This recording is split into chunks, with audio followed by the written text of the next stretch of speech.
ธุ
เฮเนาะ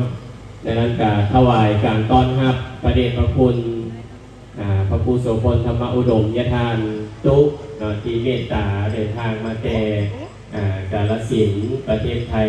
ได้มาเป็นโฮมโพโฮมไซเป็นบารมีและก็ถวายการต้อนรับพระเดชพระคุณยทานใหญ่ศรีพลเจริญวงศ์สอนรองประธานศูนย์กลางองค์การพุทธศาสนาสัมพันธ์แห่งประเทศลาวหัวหน้ากรรมาธิการเผยแพร่นี่แหละนางจอมคำใส่สนาวงเพชรพร้อมด้วยคณะเจ้าศรัทธามี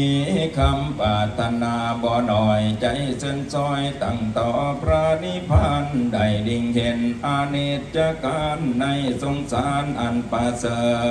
ฐตั้งใจเกิดยินดีป่าศรัทธาแห่งฟุ้งค่าทั้งหลายเชิงใดคนควายหายังปัจจัยไสยศาสตร์เป็นตนอาจอย่างเงินและคำนำเอามาถูกแกงบ่ายแบ่งสื่อหลายประการสื่อทั้งสุวรรณราชปัตตาสื่อทางโกศยาจิวราเป็นเขา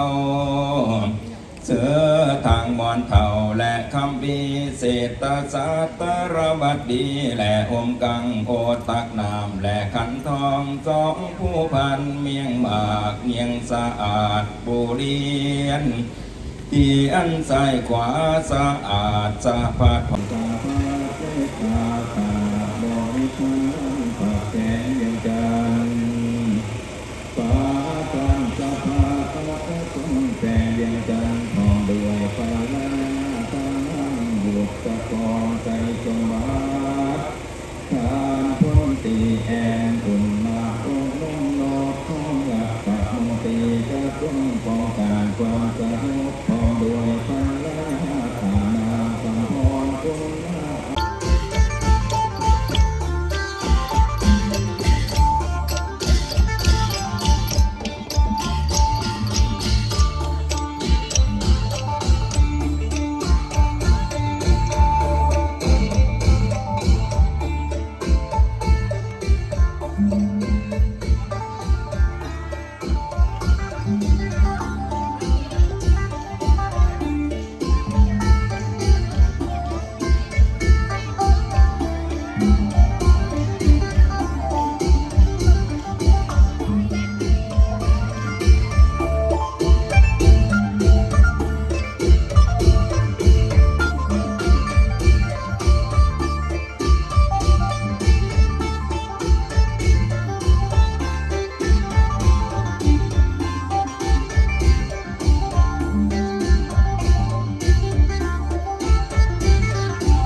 ใจเกิดยินดีปาสาธาสัทธาแห่งสุงขาทั้งหลายจึงได้ทรงแสวง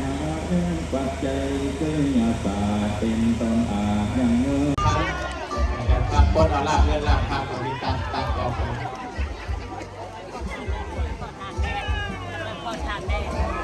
มีตัดนะครับ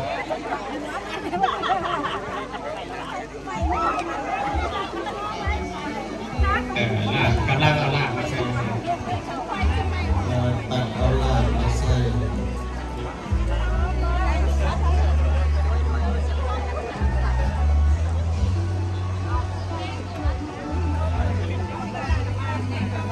ก๋วยเตี๋ยวกำลังตัด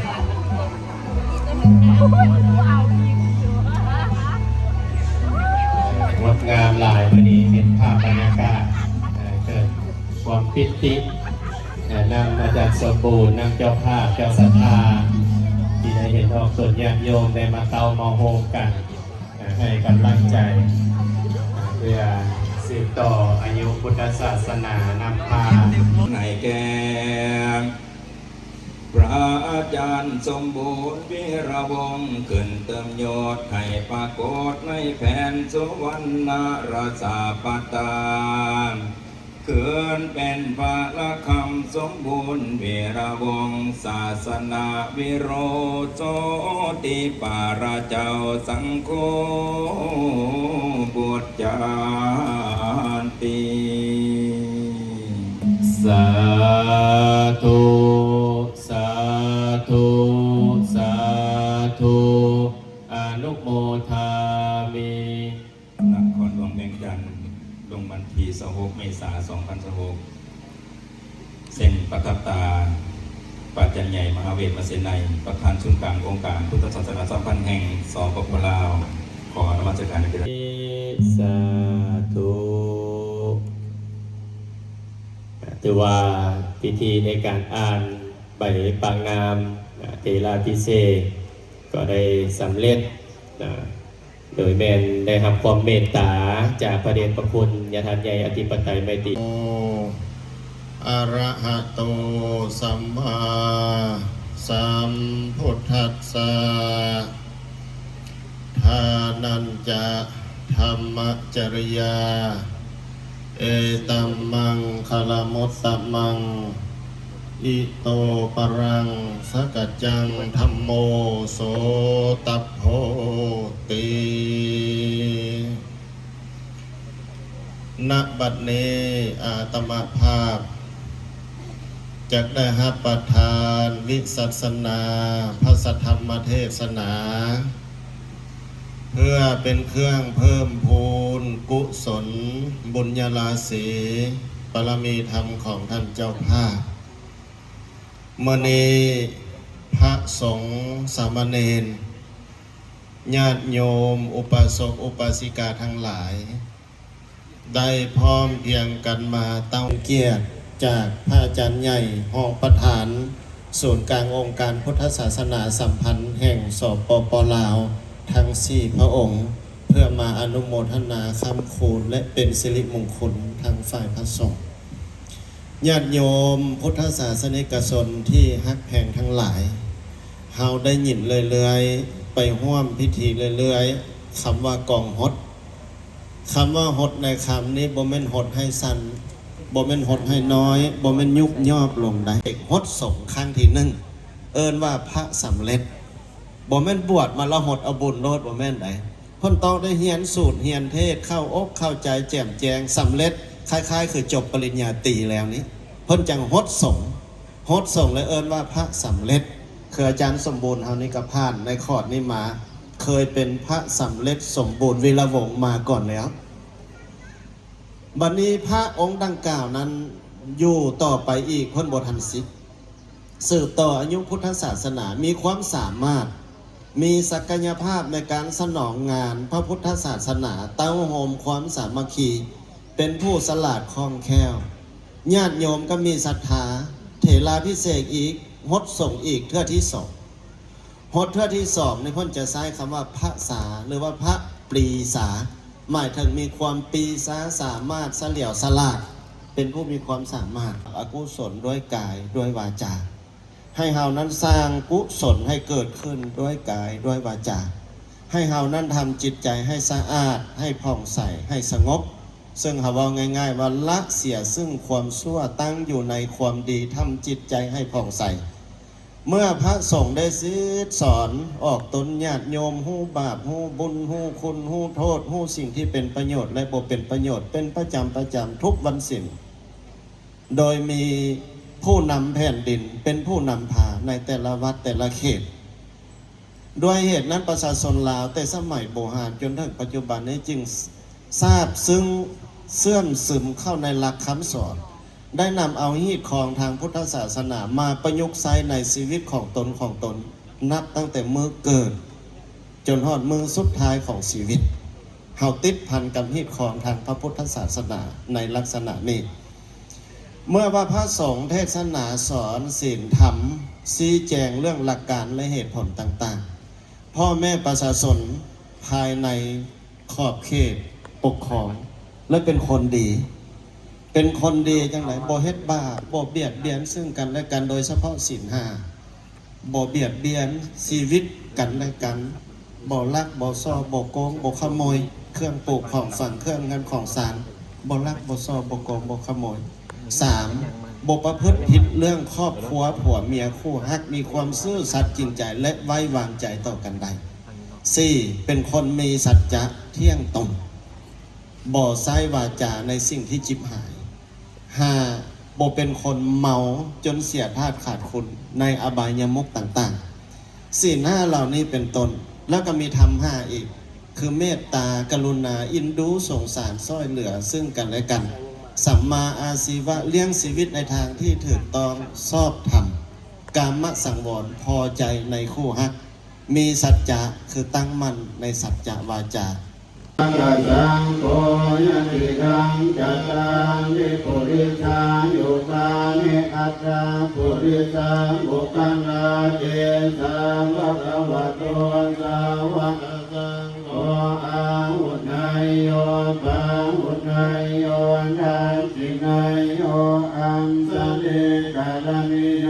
อนุตตรังปุญญาเจตังโลกัสสาติอุสาหัสสัมอภิเนมิ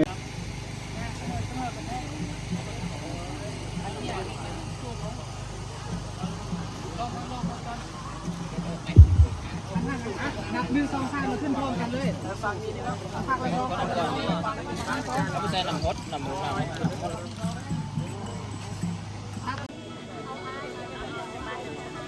จะสร้างภาพเด้อ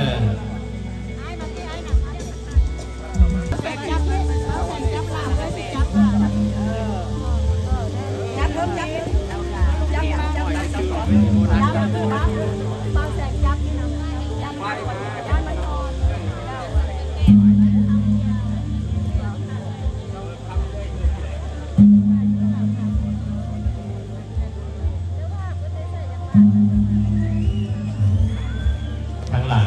เดี๋ยวให้ยาท่านเพื่อนให้กันให้ก่อนสมุดให้สุขสดาให้ก่อนสดาบริวารเสิร์ฟมองอยู่ไหนถ้าแกเก็บจัดต้องมั่วกา